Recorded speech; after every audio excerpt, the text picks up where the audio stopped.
Fellas, we got some new merch available on our website, crowncinema.com. Bring back good movies. We all miss them. And we have a Crown Texas flag on the front. Cool for the summer. We also got hats available, so if you're a fan of the show and want to support us, check out some merch. You can look good while you're doing it. All right, let's get in the episode. What's up, everybody? Welcome back to the Crown Cinema Podcast. In this episode, we are breaking down and literally just watched Jaws. The 50th anniversary and the end of Shark Week. Is it the end? Damn it. Well, the 26th, I think it ends like this Friday of recording, and it comes out Monday. So Okay. This is we're wrapping up Shark Week. Yeah. Yeah. This is the official wrap of Shark Week. Yeah, we're the finale. Dude, Jaws. It goes this movie and Psycho by Alfred Hitchcock. Although I didn't need to announce who the director was of that. I think everybody just knows who made Psycho. These two movies are what traumatized me as a kid. This movie still scares the shit out of me. See, there's one good jump scare in the movie whenever Hooper's down in the water, getting the shark tooth, investigating the ship that Jaws ate. And then when the dead body pops in, that's a jump scare.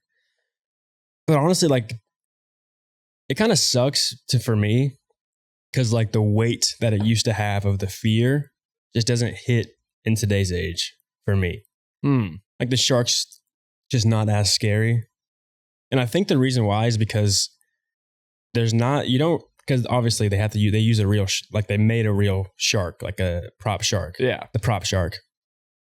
And there's not that much aggression with the shark. It kind of will pop up. But when you think of a shark, it's the fucking just when it thrashes and that kind of thing, which is what just shows the violence of the shark. And they just can't really pull it off here. So that's just why I don't feel like it hits as hard. It doesn't hold up as much. The story is great though. The way they shoot it in the story is great. It still holds up. But I think just the violence of the shark doesn't really hold up, in my opinion. I suppose. I mean, when you compare it to what you see on National Geographic, I get what you're saying. And I'm not saying that this movie still scares me, but it definitely it's still PTSD flashbacks. I still remember when Jaws first is actually shown, whenever the guy is kind of going down when his boat flips. Yeah. I still remember. When it it's just kind of the side angle. It's kind of weird because in my memory, because it's been it's been a while since I've seen this film. In my memory, I remember thinking that it's just straight up this dude going into Jaws' mouth, in that scene for some reason. And I also thought it was a kid. So it's weird, what your kid memory can do to you. Yeah. You had this relation to it's so much bigger. It was eating a kid. And so it was definitely a little weird seeing, what it actually is. And it's just kind of a side. It's still scary. I mean, that's a big shark. But yeah, I definitely see what you mean. I mean, this came out in 1974, 1975. Yeah. So, I mean, they did the best they could, but damn, for an audience back then, oh my God, this must have been the worst thing. Also, the fact that he released this mid-July is one of, if not the biggest dick moves ever made in filmmaking. Yes, because when I was a kid, one time we went to some beach, maybe Orange Beach or Pensacola, some beach. Yeah. And the hotel or condo, wherever we were staying at, the first night, I was with my cousins. We were excited to hang out on vacation. The first night, we watched Soul Surfer. Uh-huh. Why did we do that? Because the rest of the trip, none of us wanted to get in the water. We're we don't want to fucking get in the water. We're going to lose an arm. Yeah, because how old were you? A kid, probably somewhere between 8 to... No, I wasn't 8. That's too young. Probably 11 to 14 maybe. I think if you're 11 years old, because I don't know, I feel at 13, if I had seen Jaws on a beach trip, it wouldn't have totally freaked me out. But 11 years old? Game over. 11 years old, I'm still holy shit, that's a shark. And that's it's ripping legs off. It's eating people. It's dragging people under. Mm-hmm. Yeah, for sure. That would scare me a lot. It's weird now that I'm 26 and I'm seeing this film. And I'm actually getting pretty pumped up for the beach. Amity is a beautiful town. It makes you, I want to go on a beach town island like this. Okay, so to go on that, I just literally just learned this, but the way that this movie was shot, they really did go into this town and they brought 8 people from Hollywood. Amity's a real town? I don't know if it's a real town, but like the town that they shot it in, like it's all locals. There's only 8 people in this movie that like actually came from Hollywood, and everybody else was an actual like local that they casted, like just around the town. So like there's a reason, like you kind of, I don't know how to describe it, but like you hate this shark because you really love the people, like the town. Like a lot of the people are kind of like funny, they're cracking you up. Clearly they're like comfortable islanders. Just, I don't know, like it's like the shark is attacking your own neighborhood. So you just like get really pissed off and you're like, we got to go kill this fucking thing. And the shark kills a child. And yeah, that definitely does not. I heard Spielberg, help. I think it might have been the documentary you were watching, but he's sitting out for an interview and Spielberg's talking about how when he was younger, he was either courageous or stupid because he killed the kid in the movie. Where when you look forward later in his career, because with Jurassic Park, which came out in 93, so almost 20 years later, he has a similar scene in Jurassic Park where the T-Rex, I think it is about to kill the kids. Like the kids are the stake in the scene. And so he doesn't kill the kids though, because like he has maybe matured and he's not courageous enough to like kill the children in the blockbuster movie. But Jaws, he was younger and was a little bit more riskier. He's like, no, we're gonna kill the kid. Yeah. We have to kill the kid. Yeah, bro. He was 27 when he made this film. Damn. I know. I'm 26. Better get started, brother. Yeah. And yeah, well, and I think Spielberg, I mean, obviously everybody knows he's just a legend, but yeah, he'd been directing since I think he was 21, which is just crazy. What did he start off doing? I don't know what he started off doing. He just said that in an interview, like professionally making movies since he was 21 years old. Wow. Yeah. 61, he made Escape to Nowhere. So at 61, he started. Yeah. These aren't obviously big movies because it's, back in the day, but yeah, I mean, he was making a lot of movies. He made the Sugarland Express. I think that came out right before, but like that was a popular movie back then. Looks like he's done 1, 2. And I think Duel, 1971. I think Duel was like a pretty scary movie that he'd made too. So he made 1, 2, 3, 4, 5, 6, 7, 8, 9 movies before Jaws. Yeah. And he's 27. He has 9 movies under his belt. Yeah. And he thought after making Jaws, he'd never make a movie again. It's pretty incredible being 27 years old. And when he shoots it, he's doing these risky things as a filmmaker where he has a lot of these longer takes, like oneers almost, where you shoot the scene and if you don't get it on set, you're stuck with it. You have to live or die by the take because there's no way to cut or hide what he does. Like there's a lot of scenes where it's a longer take where you have to just trust the actors are going to hit the beats right. They're going to say the performance is good. We're going to have good moments. The camera angle is going to be right in the moment. And so being 27 years old and being willing to do that, it's pretty impressive. Yeah. But I mean, he gets the audience so well just with that opening scene. Just the fact that like he doesn't show Jaws. Which is just, it's like it's shot at night and they don't show the shark. So it just like scares you even more, which is like crazy in a way that you don't show the monster at all in that first scene. Yeah. Like you show the poor girl just being like slung around. And so like the shark is super powerful, but like, God, that scene still holds up for me. And it gives you even the guilt of the guy that was supposed to go in the water with her. And he's just too drunk on the beach. So you have that almost guilt of that man who wasn't able to protect the girl he was going after. He's just too drunk. So you're like, fuck, dude. Yeah. You would feel so bad. But the guy in the movie doesn't really give a shit. He's like, I thought she drowned. I don't know. He's talking to Brody and he's just kind of like, I don't know. I thought she drowned. I don't know. I was there. I reported it to you. Like he doesn't seem like he's distraught. He's like, I report. I'm not guilty of anything. Yeah. I was just drunk off my keg, bro. Yeah. Yeah. But the one thing that's brilliant about the movie, it's probably the greatest example of a script and screenwriting. The way they tell the story, because it is a very simple story and it seems like it's very just a shark horror movie that's just all about, just a simple plot. But in reality, there's a lot of great deep layers to the movie that I was shocked to find out as I was looking into the movie. Because obviously everybody knows in a movie, you need to have the character needs to change, and the character has an arc that he goes through the arc because of the story. Like the story needs to prompt him through an arc. That's the whole reason why you tell a story. That's just basic knowledge. And so Chief Brody has a pretty cool character arc that's caused by the elements in the story that force him to change into who he is. At the beginning of the movie, he's a very fearful man who really isn't willing to fight for things. Like you see how passive he is in all of these situations like basically throughout the entire movie until he finally gets to Jaws at the very end. He, whenever the first girl gets killed, he's talking to the coroner, and they said it was a shark attack. He looked at the body. It's like, it's a shark attack.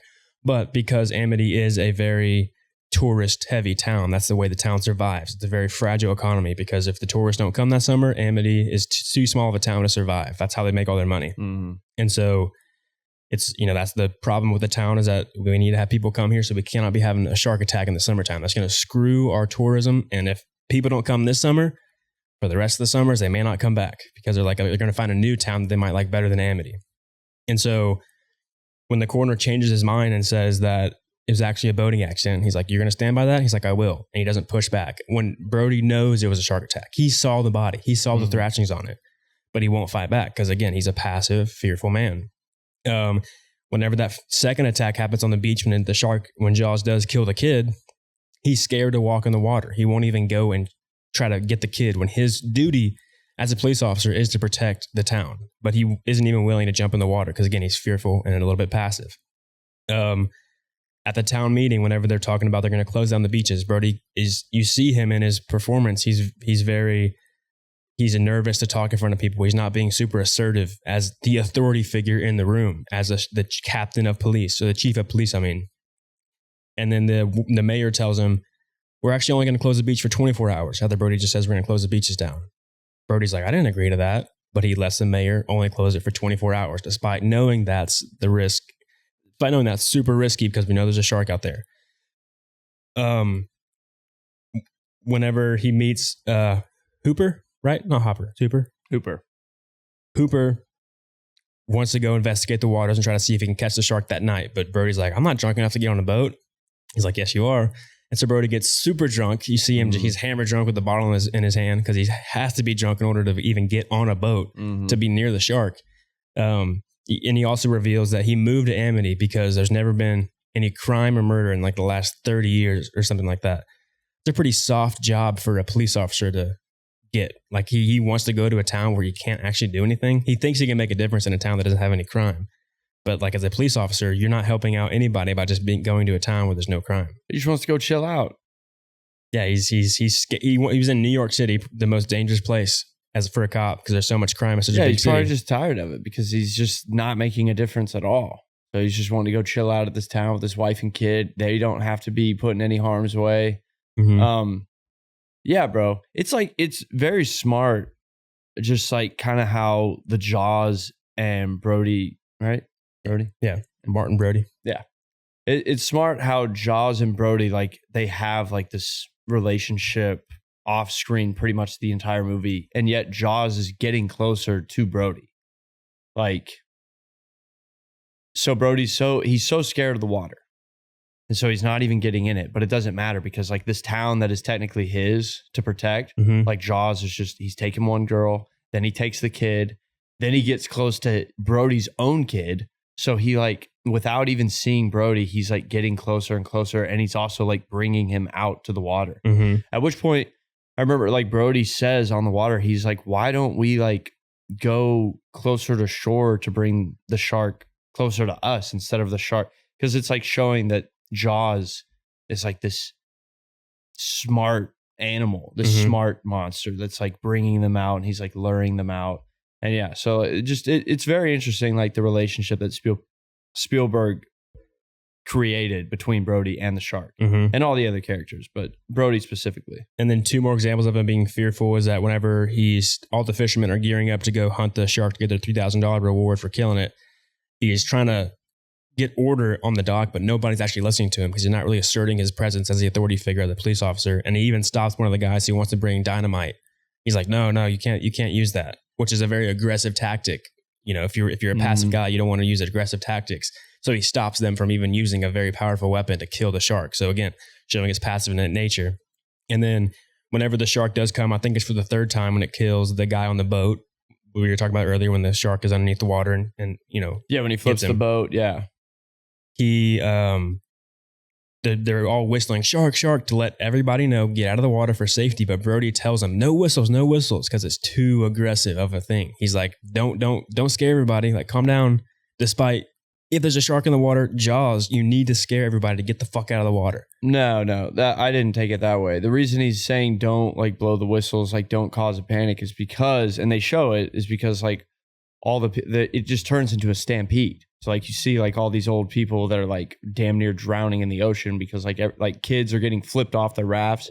That's what he's saying. He's like, don't cause a panic for that. I don't think it had anything to do with like he wanted to like take a passive route of that. It was literally like, no, there's like hundreds of people in that water right now. If you cause a stampede, like people are going to get hurt, killing them. People are going to get killed by their own accord rather than just the one shark. But if you need to get everybody out of the water, a whistle is the only way to get the message across. Like you're not going to be able to get anybody out of the water without alerting the people in the water. You have to get it somehow, but he doesn't even want to let them alert. He's like, no whistles. Yeah. Which is not a smart play, because you need to get everybody out of the water to ensure there's no more deaths in the water.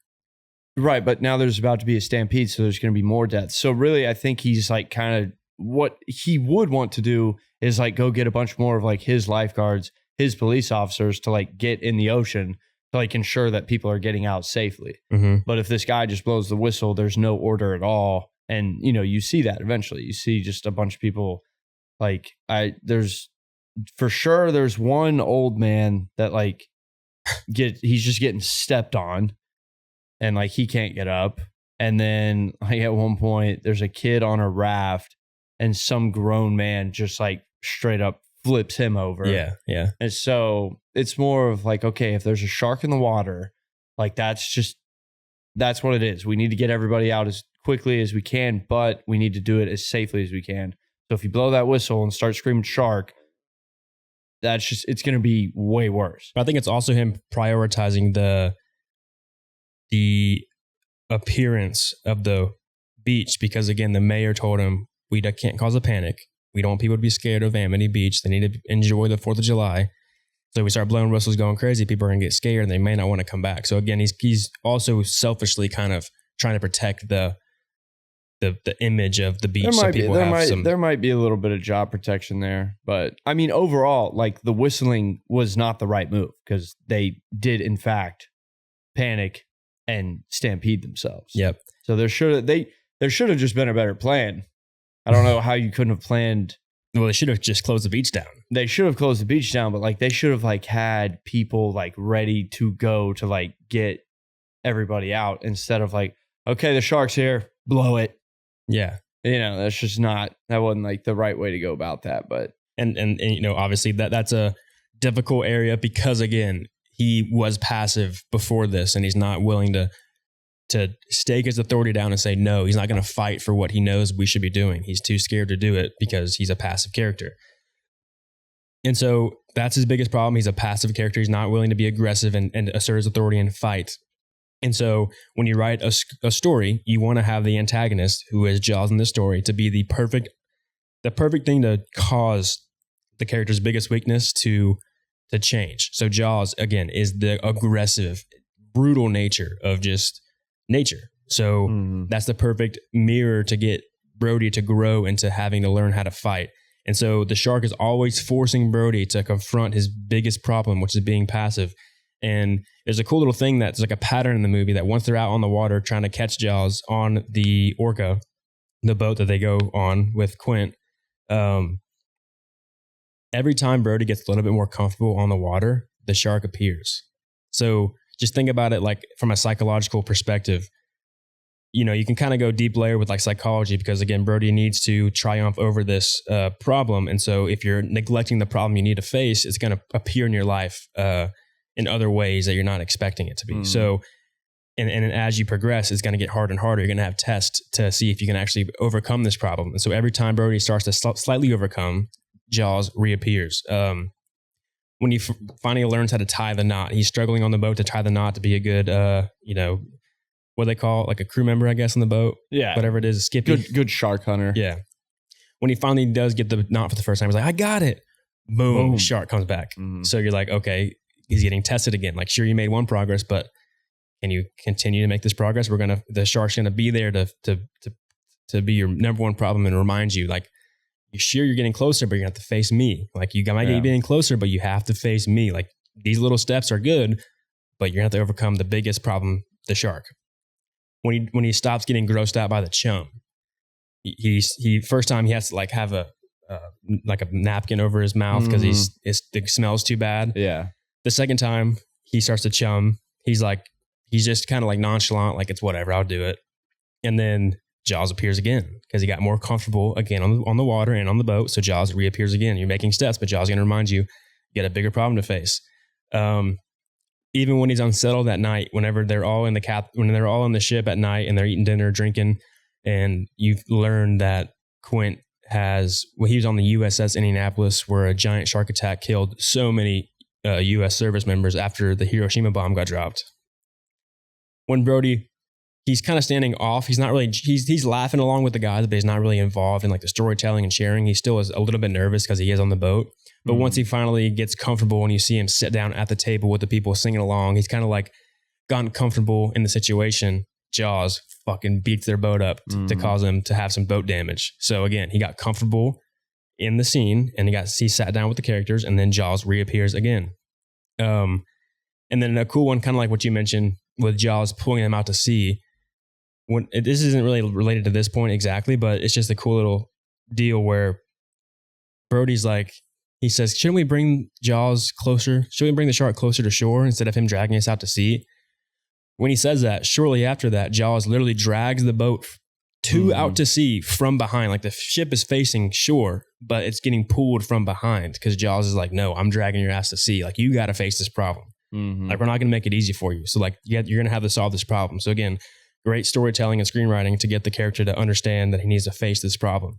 Yeah. And then even also having all the side characters be a force that guides Brody to his eventual arc, because Quint is like the repressed nature of who Brody is. Like, Brody's repressed feelings is that aggression. Like, he's repressing those feelings of fighting and aggression, but Quint is the pure form of that aggressive fight. All Quint wants to do is fucking kill sharks. Like, that's his entire life. He has shark jaws on his boat. His boat's named the Orca. The Orca is an animal that will just kill sharks for fun. Like, orcas are known just to kill sharks. So that is who Quint is. He's comfortable in the fight. So that's who Brody needs to kind of learn from. And then you have Hooper, who has this like naive courage, because whenever that jump scare we were talking about, whenever Hooper and Quint go out on the water at night to go try to catch Jaws, Hooper wants to catch Jaws. Hooper's just willing to jump in the water when he knows this is the area where Jaws is. So he has this like naive courage because he's just like, it's almost like a fun game to him. And so Brody needs to kind of have this naive courage sometimes to fight. Like, if you're just too fearful and too calculated, you're not going to be able to make risky decisions and protect and fight. So, Hooper has that naive kind of perspective to cause Brody to change. And the coolest part of like the theme of these two characters and having Brody learn from it is that because Jaws has been in the water and Brody wants to be on land, he wants to be on the boat, he doesn't want to be in the water, he's scared of the water. Jaws ends up jumping on the boat where he crosses the threshold of land and water to where now Brody is forced, like, he has no option but to fight here. Like, the shark forces him to fight. Yeah. He's like, you're going to have to kill me or I'm going to kill you. So figure out if you're going to fight me or not.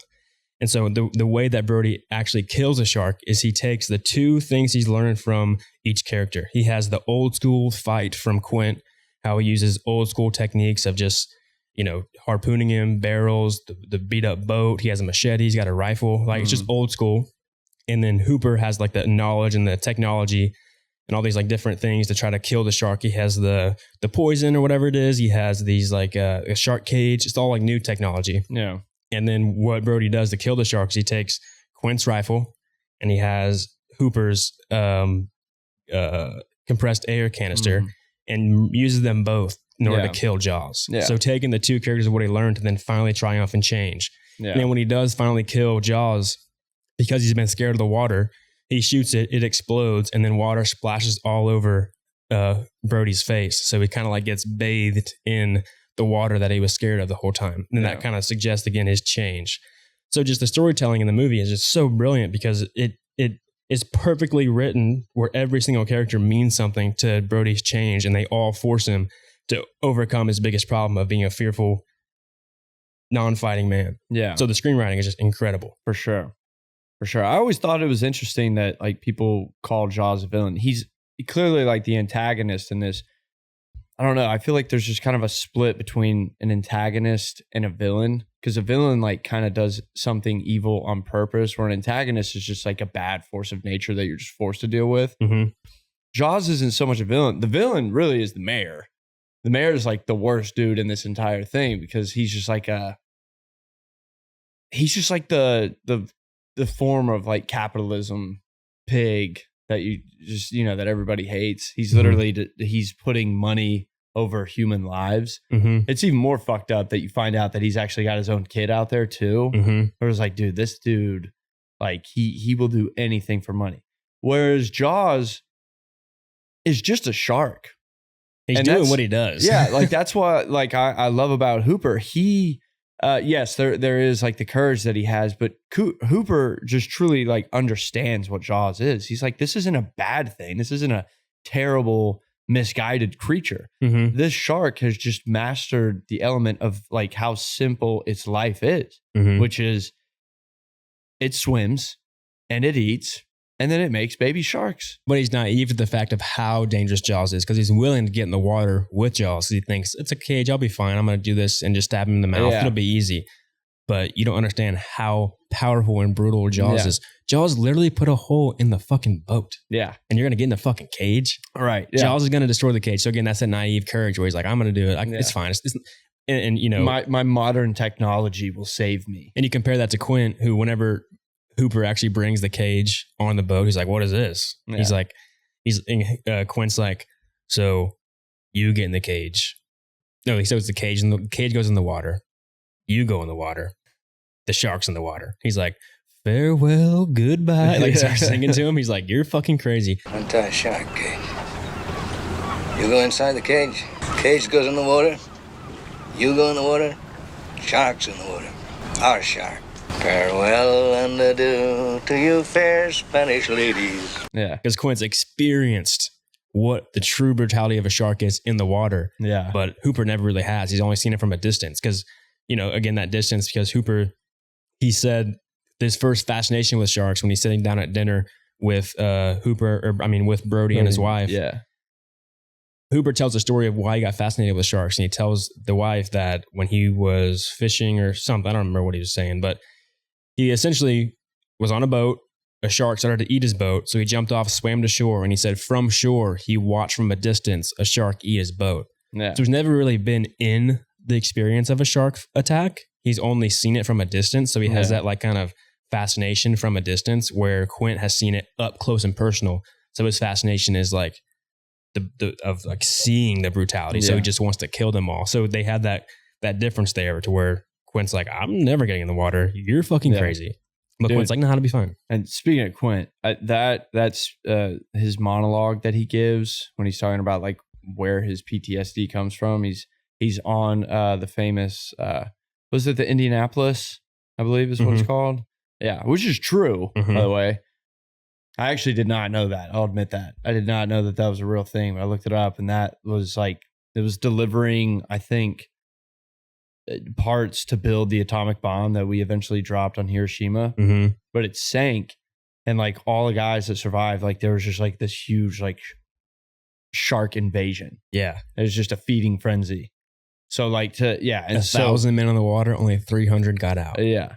And so like that monologue hits a lot deeper now that I actually know that happened. Mm-hmm. But dude, like the delivery of that, like just the fact that he's like kind of laughing because he's clearly just lost his damn mind. Yeah. But he's like, he also like when he's talking about like, you still like, I hear the screams, like I saw the ocean water turn red. that one definitely still stands the test of time. Like that is like still scary. When he's talking about the eyes, he's like, the shark's eyes are black. Yeah. Like it's not even living until it bites you. And those eyes roll back white. You're like, fuck. But Robert Shaw, the guy that plays Quint, he was given like an 8-page monologue. I don't know how much he like trimmed it down. 8 pages? Yeah. Jesus. Yeah. And I mean, but he like told Spielberg, he was like 8 pages, like we lose the audience. But he was also, he was a playwright. So like he messed with it and he fixed it up and everything. And then before shooting, he like told Spielberg, he was like, I want to do this like, like actually a little buzzed. And Spielberg was like, okay. Sure. Yeah. It's the 70s. Yeah. Like, We're take some Hollywood. shrooms while you're at it. Yeah, Drop a little acid. The making of this movie's already just gone to shit. We're like 100 days behind schedule. I can't even get the shark to work like 80% of the time. Sure, dude. Like if you want to take a shot before giving the speech, go for it. Fuck it. Well, apparently Robert Shaw was like heavy alcoholic. So, no way. Like couldn't just catch a little buzz. So he like got fucked up, blacked out, did not even make it to shoot for I think like 2 days, and then like finally called Spielberg. He was like, dude, I'm so sorry. Like, you know what? I'm going to do it sober. yeah, pretty much. He was just like, okay, I'm just going to act drunk now.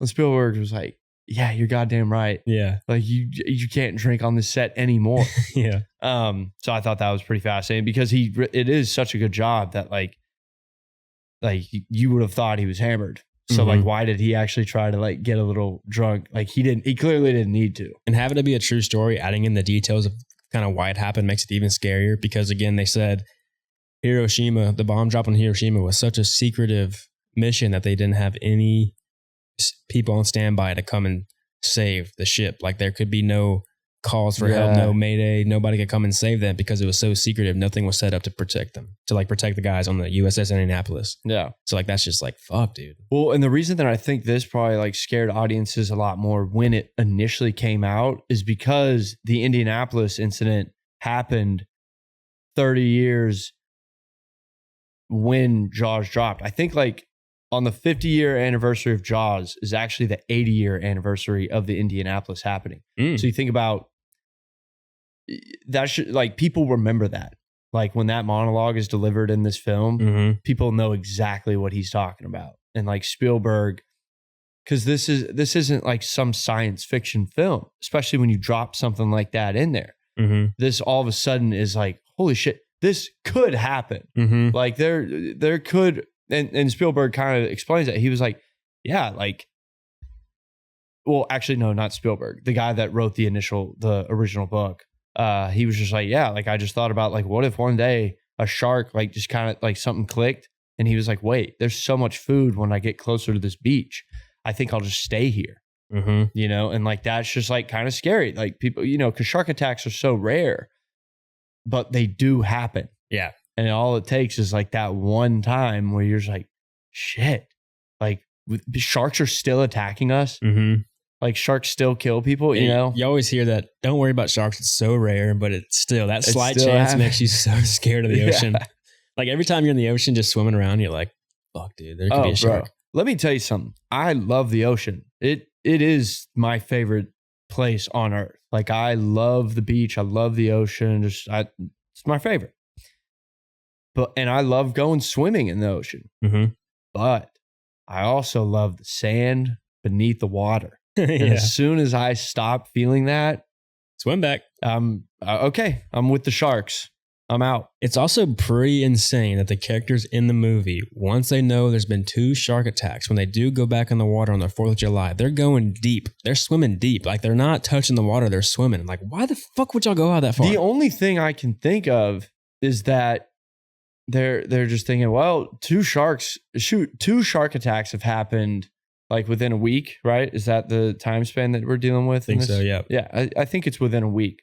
They're thinking, damn, 2 in 1 week, we're not going to see a shark for years. Yeah, there's never been a shark attack in Amity. Yeah, there's no way this is ever going to happen in our lifetimes. That's the only way I could think of, because I'm with you. Like, Jesus, like, I'd be like Brody.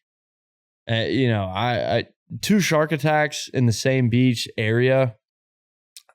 Yeah, dude, I'm not touching that water either. Hard pass. But yeah, I see these just dumbass kids. You see the lady that's like in her floaty and she's just chilling there, like getting a little suntan. Do it on the beach. Mhm. And then you see like what you think is Jaws like coming up on her. And then it's just like this old man Mhm. and he's just got this big fat smile on your face. You're like, get out! Yeah. Get out of the water now!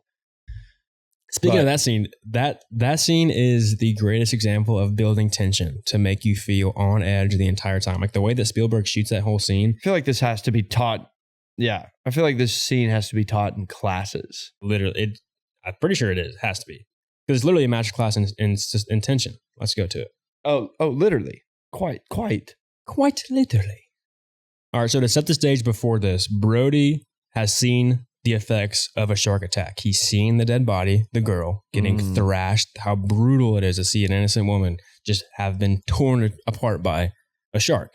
And so he's already nervous and on edge about what's happened. You can see at a moment whenever he types out on the police report, probable cause of death, shark attack. And he like sits there and like fuck.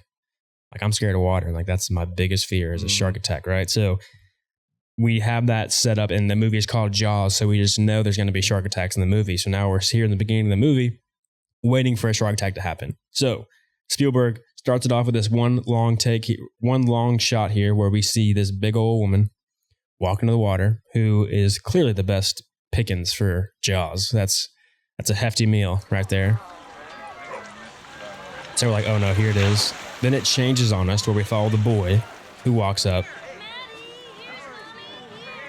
goes over to his mom, and they kind of have a little dialogue. Safe. Yeah, he's safe. We have a little dialogue here to where now we kind of get a little bit more knowledge of who this guy is, because the first shark attack, we had no information about the girl. It just happened, but now we're going to get a little bit more personal with the character that ends up getting killed at the end of the scene. So they give you a little bit of moment just to know. So when the character walks, he gets closer to the frame where he's a little bit bigger, and the focus point in the shots. Now our focus is a little bit more on this character. But then the camera moves and stops on Brody. And Brody didn't even notice that boy. Because Brody right now is so transfixed on what's happening. I think he's watching that woman that just got in the water.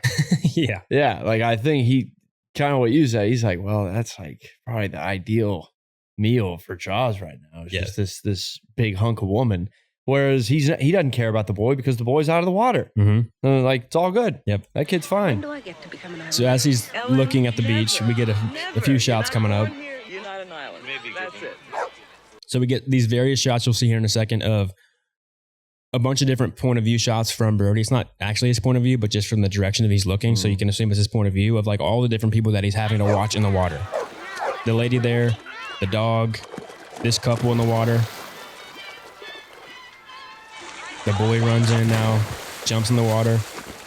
So now it sets the stage of like, here are all these potential victims that could be killed. Like, who is it going to be? So our tension is building. Again, back to the dog. R.I.P. That sucks. Yeah. Spielberg just crossed all the lines making this movie. Mm-hmm. Yeah, they always say never kill the dog. Never kill the dog. He killed a dog and a kid in this movie. In the same scene. Yeah.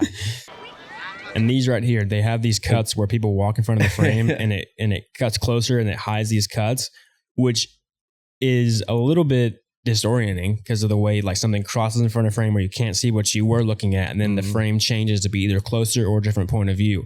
So again, that's a little bit disorienting. So that builds the tension up because we're getting closer to Brody who's watching the water. But also because it is such a stylistic choice, it's very clearly a filmmaker's choice to do this type of transition. You feel like something's coming because you know the filmmaker's doing something with the camera and the editing. Something's coming. So again, that tension starts to build up. Also for the audience, you're kind of just like Brody. Every time a local walks in front of the camera, you're just like, get out of the way. Mhm. Stop. Yes. Like you're this. We need to see what's happening. Yep, exactly. Yeah. Again, back to this. And it's kind of oddly calm. So you have that sense of the calm before the storm that's about to happen. So that builds up the tension even more. Then you get the shark coming. Oh shit, the shark. tension breaks. They're like, okay, that wasn't it. Okay, we're good for now. Okay, we're a little bit safe. But still, we know something's coming because they built the tension up a little bit and they broke it. So it's like, okay, but we're on a little bit on our edge of the seat a little bit more because we know something else is going to happen. And then because Brody is so intently watching it, we start to get these distractions of characters coming in to distract Brody from watching. Hey, Mike, I know you got a lot of problems. And as an audience, we don't give a shit about what this guy's talking about. Neither does Brody, right? So we're kind of getting the same sense that Brody has. Like, shut up, dude. We don't give a fuck about what you're talking about. We're trying to worry about who's going to get killed by a shark. Downtown, but I've got a couple of problems. So that shot's great because, you know, it's a very standard over-the-shoulder shot, but they changed it to where they lower the camera where the shoulder's blocking the frame where you can't see Brody's face. And so he has to peek over the shoulder, which gives us the sense that Brody's not really focused what this guy's saying. We want to know about the shark in the water. So this camera blocks our view. And this is great because it's like such a distracting shot with this split focus shot to where Brody's focus is on the woman in the water. But this guy's so in his face that you can't. Forced to deal with it. Yeah, he's forced to deal with it because that guy's in focus too, and he's like filling the frame up. So again, that adds that distraction. In front of the house, I can't get down to the office, and that The scream. truck next to the office. Safe. Again, tension was building. Tension broke. We know it's okay, but now we're even more on the edge of our seat because like, when's it gonna happen? Like things are like being shown that something's about to happen, but we haven't got it yet. Are you okay? And then his wife comes in to distract him once again. So again, the distractions is more. So like it's constantly getting these distractions from like it's putting our focus of what's being in our face away from the beach, which is where we want to have our focus. So that again, that builds our tension because we're not focused on the water like Brody is because Brody keeps getting distracted from the water from people. You think he didn't give a shit about what that guy said? He definitely doesn't give a shit what his wife's yapping about right now. Yeah. And so what's cool too is because of the distractions here, and Brody's been able to kind of look at the water from like the 4 different things that are in the water to like watch. It's already a little bit too much for him to be able to look at and to keep track of. And so whenever he's here distracted, a wave of people, all the kids walk into the water, which is even more people for him to have to look after. Yeah. So tension again builds more because there's more threats in the water. Lambs to the cosmic slaughter. Mm-hmm. You don't go in the water at all, do you? Some bad hat, Harry. I love that line because, I was just as annoyed with him whenever that old man just pops out of the water. It's like, dude, get out. And then it shows these fast cuts of all the kids playing in the water, splashing around. And if you know anything about sharks, sharks love the splash. Yeah, they love that splashing. Look at all those little seals. All those splashes. And so right before that, that's a very attracting thing for a shark. So that's not good for the kids in the water or the safety of the people on the beach. Then it cuts this cuts to the shot of a kid here, which is a little subtle reminder of the kids in the water too. And he's just playing. It's kind of peaceful. It's also kind of scary with like kids innocence, like the most innocent one, the little boy here is playing in the sand on the beach. It's all fun family, but like something dangerous is coming. Yeah. And then it cuts to the dog missing. Well, it's also like the genius of like when the previous shot, it's literally just only kids filling that frame. And so as an audience member, especially in the 70s, you're just thinking like, oh my God, like how awful would that be if like a kid died in this movie? But there's no way because you can't kill kids on screen. Mm-hmm. So there's probably just like that, like you're scared, but in the back of your mind, you're probably thinking like, but no, nobody can cross that line. Mm-hmm. And so like when it cuts to the guy losing his dog, the audience might start buying into more of the like, okay, that's sad, but like an adult is going to die on the screen. We don't actually need to worry about kids. Mm-hmm. Right.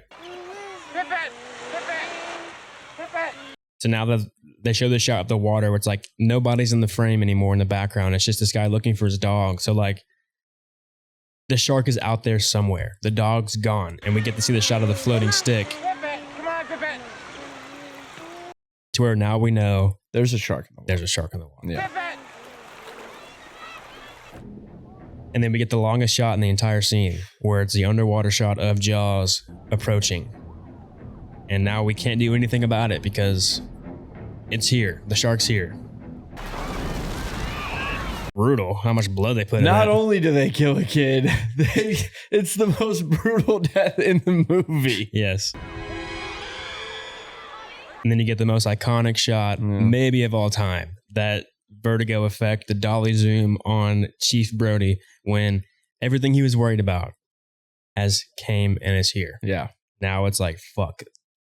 Why did I not fight for the closing of the beach? A kid just fucking got killed. Yeah. And everybody just watched it happen. Mm-hmm. Like everybody's watching this kid's blood be splurted into the air. Mm-hmm. No.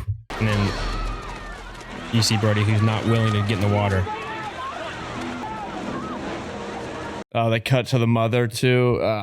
Yeah. So that scene, just the way they build the tension up, break it, build it up, break it, build it up, break it, to then a very brutal death. Just builds that tension up so much. And it's just a great masterclass in filmmaking on building tension and rising stakes of the story, which is just a great way to open the movie up. I mean, you're locked in at this point after this. Yeah.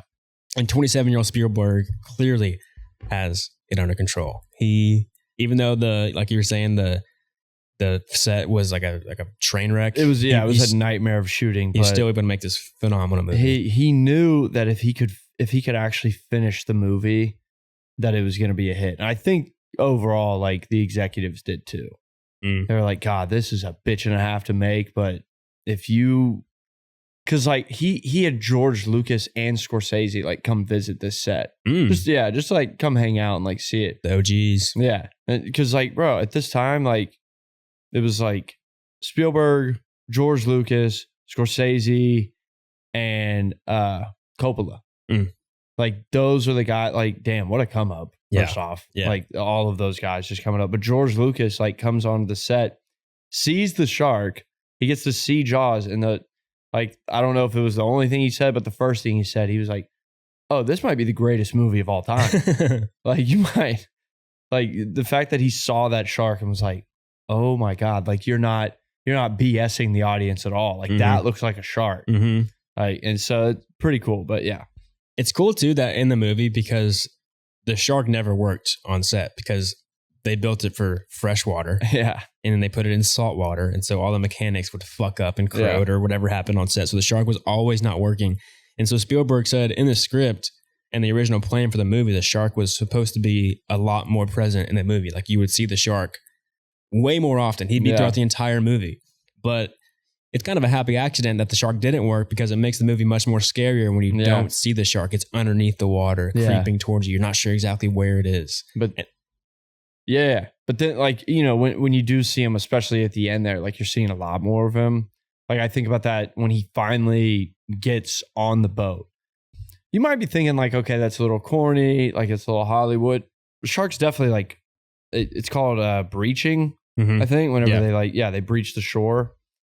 And so like they show the close up, you see the black eyes that Quint is still traumatized by. And then you see his mouth like open. You still see like bits of Quint like in his teeth. So like it's still like, holy shit, like this shark is like in my face. So even when they do show him, like it still kind of hits. Like this is way too realistic looking, like way too scary. And it's good that they had the strategy of, you know, stopping the shark is harpooning barrels to him so they could track him easier and tire him out because he can't drag it underwater. He has a weight behind him basically. And so, you know, the barrels are a good excuse to not show the shark so we can still get like an idea of where the shark is. So, you know, it all worked out with the shark not working out. With the shark not working on set. It makes the movie better, and they didn't have to risk making it boring because the barrels were there, and that was enough to let you know where the shark was. So it's, you know, worked out pretty well for them. Yeah, incredible movie. It's if it's not as scary as it used to be, I mean, that just makes sense.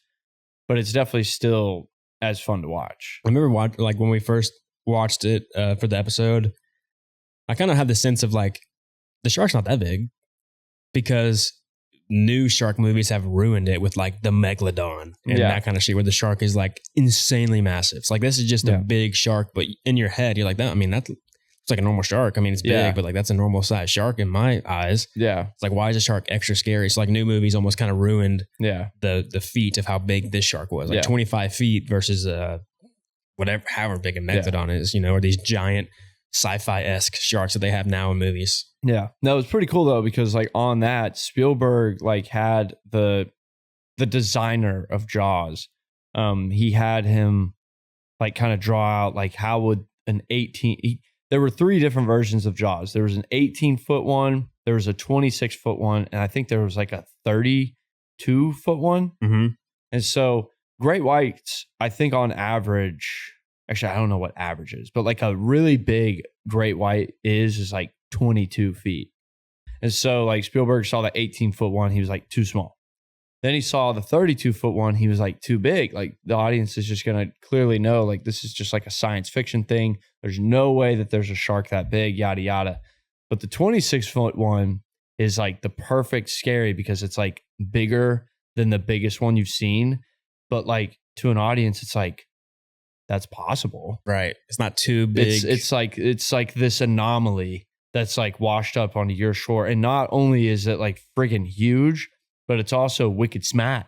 Yeah. It's really smart. You know, that's like kind of the worst part is that like for some reason, like the shark like kind of understands that there's like 3 for sure victims on this boat at the end. He's like, if I knock over this boat, I typically get good meals. Right. And so it's like now that I've dragged it out, they have nowhere to swim to. All I have to do is just knock them off the boat. So yeah, like it's horrifying in that aspect. That is true. The realistic size of the shark doesn't make it scarier because like with the new movies with the Megalodon or these giant unrealistic sharks. Yeah, bigger than a oh my God, a cruise ship. Yeah. You like know, that, you're not, when you're on the water, you're not worried about the Megalodon coming to get you because like clearly it's not going to come get you. There ain't no Megalodons in the water. Well, apparently, yeah. Allegedly. There's always going to be the aspect of like, because we don't know anything about the ocean. I am a huge believer in that. Like we don't know anything about the ocean. So I mean, the Megalodon was real. I'm pretty sure at one point. Yes, it was real. That I still think it could be real. Could be. Yeah. You know, we don't know anything about the ocean. So there's always going to be that aspect of the ocean. But given this time in the 70s, shark attacks, like, the shark attacks have always been like a rare occurrence, but they do happen.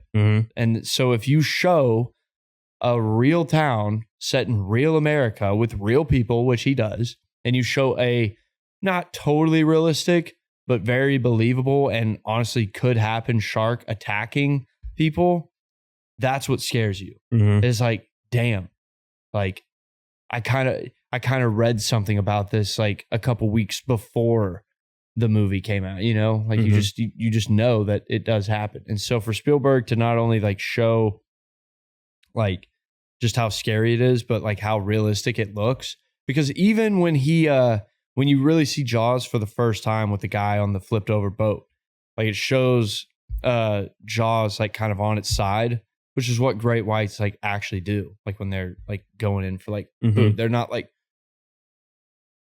I'm trying to figure out like a way to describe how that actually looks. But like, it's not like Jaws just goes face first out of the water and like scoops up his meal and like just swallows him whole. Like great whites like breach the water like on their sides. So the fact that like he like actually like did the research and got that moment. I mean, yeah, because they go, I guess you can call it horizontal, where their tops on top. Yeah. Or no, straight vertical. Right. Because if they do that, you know, that they can't like, they have to go sideways so they can then like turn their body back into the water to fall in there. Or else they went up just straight up, they would just belly flop back in the water. Or they just swallow the human like a pill. Yeah. Yeah. But yeah, it was pretty cool. And you know, like shark experts say that like Jaws holds up well because like that really does look like a shark. No, the shark does not look fake. Yeah. Outside of when it breaches, when it's like you can clearly see it, it's a little bit, you obviously know it's not real, but like underwater, I was kind of wondering, did they film with a real shark? I think they kind of did. Like, I think Spielberg sent some people from National Geographic to like go get real footage of sharks. And some of that might have actually been shown in Jaws. Because there's some shots underwater where I'm like, that's got to be a real shark. If that's a fake shark, that's insane. Yeah. Let's look that up though. Because I want to make sure. Because I think there is like there's some shots of a shark like attacking a cage in the film that I think that's a real shark. While Jaws primarily used mechanical sharks, it did feature some footage of a real great white shark. Nice. The mechanical shark, nicknamed Bruce, was a life-size animatronic created because CGI wasn't advanced enough at the time. Thank goodness. Thank goodness. So a sequence where the shark is stuck in Hooper's cage and thrashes is actually a real shark footage captured by Australian shark experts Ron and Valerie Taylor. That makes, because I was like, that animatronics moving real realistic. Like, that's pretty insane if that's fake, but that makes sense that it's real because it does look very real. Yeah. That's cool. That is cool. I mean, you have to use some real sharks. That makes it even scarier. That believability is just right there. I love that Jaws is actually called Bruce, and then isn't the shark's name in Nemo Bruce? Oh, yeah. Yeah, that has to be something they have to do with that. All right, let's just... Yes, the shark named Bruce in Finding Nemo is indeed named after the mechanical shark used in the movie Jaws. Hey, the more you know. I didn't know that. That's pretty cool. Yeah, it's pretty cool. And then I got one more point here on Spielberg, just mastery in controlling the camera and his one takes. Being a 27-year-old filmmaker in this movie and still having the confidence and ability to shoot a one take like this, but have it be meaningful and intentional to the story where it's not just boring. So right here, whenever it's Brody, the mayor, and Hooper all together they're all in conflict right now because, Brody and Hooper are trying to get the mayor to shut down the beach and tell him just like, we had a fucking crazy big shark on our hands that is here to stay because he's hungry. And this is a frenzy that he's going to have plentiful amounts of food. And so they're trying to convince the mayor, but the mayor, again, he doesn't want to shut down the beach because he wants to protect the town's economy and over human lives. But you could kind of argue that maybe the mayor, he's choosing an evil because if he shuts down the beach, the town and the people, like their human lives could go down because they won't make money. But if he opens the beach, then people will literally get killed. So it's kind of a hard thing to do, but he just chooses the town over capitalism. So start it. This is a great white, Larry. A big one. So the way he composes the scene and blocks the characters. With the mayor in the middle, that gives us the sense that the mayor is in control of the scene and they're trying to convince the mayor to change his mind because the mayor doesn't want to change his mind, obviously. And so these two are the Hooper and Brody are shot on the side profile, which doesn't show as much power because they don't really have that much power. They're trying to convince the mayor. And he is going to continue to feed here as long as there is food in the water. If you open the beaches on the 4th of July, it's like ringing the dinner bell, for Christ's sake. Mr. So it's not really working. The mayor doesn't really seem to care. And so Hooper walks over to the other side to give, or I guess it kind of is working. So Hooper walks to the other side to give the mayor like the big reveal of like, I found a giant shark tooth. So he walks over to Brody's side. So now the mayor is shot in the side profile, which shows a little bit less power. Mr. Vaughn, I pulled a tooth the size of a shot glass out of the wrecked hull of a boat out there, and it was the tooth of a great white. Where is that tooth? Did you see it, Brody? So now Hooper, watch what he does. He walks back to his side profile and causes the mayor to be front and center again because the power dynamics change back to where the mayor's now in control. Oh, I didn't see it. He dropped it. I had an accident. See, so now they realize that the leverage they had actually isn't that much leverage because the mayor's not going to believe them just off their word. He needs to see the evidence. And so just the power dynamics of how they block the scene, have the characters walk and change. We depend on the summer people here for our very lives. You are not going to have a summer unless you deal with this problem. And then Brody, when he finally has like his biggest fight in the scene where he wants to like tell the mayor, like, no, shut down the beaches. He moves himself to the middle to be front and center to force the mayor to listen to what he says. We're going to have to close the beach. We're going to have to hire somebody to kill the shark. I mean, we're going to have to tell the Coast Guard. And the way the mayor's like behind him or in front of him so that Brody's behind him, kind of like covering him, just shows the mayor's disinterest in what Brody's saying. So what he's saying isn't working. So it's a very simple thing to do, but the way they block the characters actually like show the power dynamics of like how the scene's going. Just having them move around the frame and who's in the middle, who's not, who's in control of the scene at that point in the scene. So again, Spielberg shooting it in one long take still knows as a young man how to make the scene more interesting and have the filmmaking and blocking actually tell you something about the story. Yeah. So again, Spielberg, man's a master. Guy's good. All right, shall we rate this sucker? Yep. Let's do it. The scene's also so annoying because like this is after the kid gets brutally killed on screen. Yeah. Like, come on, bro. Oh my God. What you got? I've got an 8.6 out of 10. Nice. Acting, 8 out of 10. Thought it was phenomenal job, especially the three core actors that we see on screen at the end there. I think it's also really cool that Spielberg casted just a lot of locals out of the town, and it brought a lot of people together. Writing, I give a 10 out of 10. Just the way that everything was, I think there's just like the perfect way to to tell this type of story, which is kind of a hard story, especially to put on screen. It's just the villain, or not the villain. I don't want to say the villain, but the antagonist of this film is not a person. And I just think that's so hard, just automatically. Yeah. To like man versus nature. Yeah.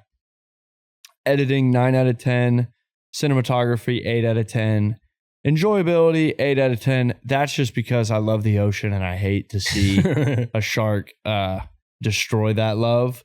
But no, overall, I mean, everybody knows that this movie's fantastic. So 8.6 out of 10. I have an 8.4 out of 10. Nice. Acting 9 out of 10. Writing 9 out of 10 again. Great writing. I love how it's just like a perfect script, basically. Editing 8 out of 10. Cinematography 9 out of 10. And enjoyability 7 out of 10. I think it's a solid movie to watch. Not one of my favorites, but it is still enjoyable. It's not as scary as it once was, but that just kind of comes with age and the new way of making films more realistic and more believable. So 7 out of 10, which gives me a total of 8.4 out of 10 for Jaws. Nice. Very nice. Also kind of a cool little tie-in to the time we're watching it. It's a 50th year anniversary, just happened in June when it was released, right? June or July? It might have. I feel like it was early. I thought it was early July. Okay. Jaws was released in June 20th. Mid-June. Mid-June. End of June, July. So summer's just getting started. Yeah. So 50th year. And then it's also the 50th year in the movie of the 4th of July special thing they have every year. So it's like, watching it, it literally is the 50th year time that we've seen the 4th of July special. So now like the 50th year's actually come true. Yeah. For 50 years, we've seen the 4th of July special. So now it's actually just 50 years for us and 50 years since the movie released. Yeah. So pretty cool little connection at this time to watch. Not really that meaningful, but just, over time, it's just cool that ties in now. Yeah. But yeah, great movie. Got any final thoughts? Yeah. I kind of got two. One, I love like the idea. I know that like shooting this movie was it turned into hell. I think especially whenever they actually decided to just straight up shoot on water. They were out at sea for like 5 months, which is crazy. I mean, holy shit. I wonder how many people got sick. Dude, well, they had all locals like just kind of helping them out, which is one thing that I do love that he like, which I think makes this movie work even more. I've said it on this episode already, but like you like just feel like you're kind of at home with these locals. Like you feel comfortable with these people. You hate that this is happening to them because you just like all of them so much. So the casting, I just think that's like a really fun way to like make a film. I feel like if you actually love what you do, like you don't want like the BS of Hollywood, like this is the way to do it. Like, dude, let's like at one point, the guy who in the opening shot, he gets too drunk to save the girl or whatever. Like when he's having to explain to Sheriff Brody about just what happened, like they have like this whole outfit for him from like Hollywood people. And the guy looked at it, he was local. He was like, I would never wear anything like this. That's funny. And so they just told him, they were like, okay, like, thank you for your honesty. Just wear what you would wear. And like what you see on screen is like just clothes that he pulled out of his own closet. That's cool. So I love that. On top of that, one of the characters in this movie, I forget his name, but he's played by Craig Kingsbury. Who's that? Kingsbury. He's literally just like one of the local, like I remember he says something on a boat ride or like whenever they're having to like they're going to the island, so they have to like load a car onto the island to get there. Like I think he might be the captain of that. You can find him, but like nobody gave him any like actual lines. Like he didn't have anything in the script. It's like everything that he says in this movie, he's got like a couple, just like they just let him go on rants. That's cool. Like he was literally some local guy that gets put in the biggest blockbuster. I feel like this started blockbusters. Kinda, yeah. Yeah, I feel like this summer hits. Yeah, like I feel like this was like the original one. At least for me, like when I think of like the original blockbuster, I think Jaws. Like this literally, then there's just this local dude at this town who just is in it. It has to be people that don't give a fuck about fame, like older people at this time. Yeah, if it's a new guy, if it's like a younger kid in today's age, he's gonna want to say things like be on camera and be cool, so it won't be believable. So you have to pick locals that don't really give a shit so they can actually be honest on camera and kind of ignore the camera. Yeah. So it just worked out, you know, like Spielberg just put him on a boat. He was like, yeah, I mean, just say some shit that you would say to somebody that has to deal with you for like 20 seconds. And like, you just got to get your words into this guy. Yeah. And he did it. And now that I know that, it's so funny. That's like when cool. you actually see that this guy is just rambling and it's like, Spielberg's like, cut, that's perfect. So awesome. Yeah, I love this movie, man. Yeah. I love it. I hate this movie, but I love this movie. Yeah. I mean, my final thought is just one of the greatest posters of all time. Amen to that. I mean, truly. Amen to that. That is, yeah, that's all time.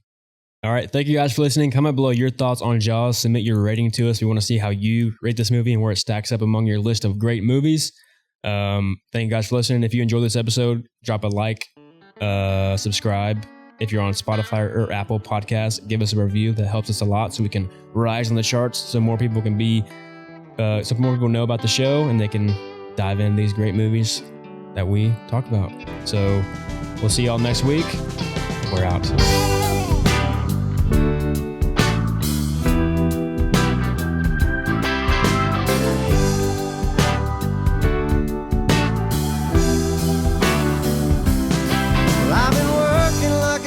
Trying to buy my next meal. Seems all I do is drive. And when the boss man sends my next check in the mail,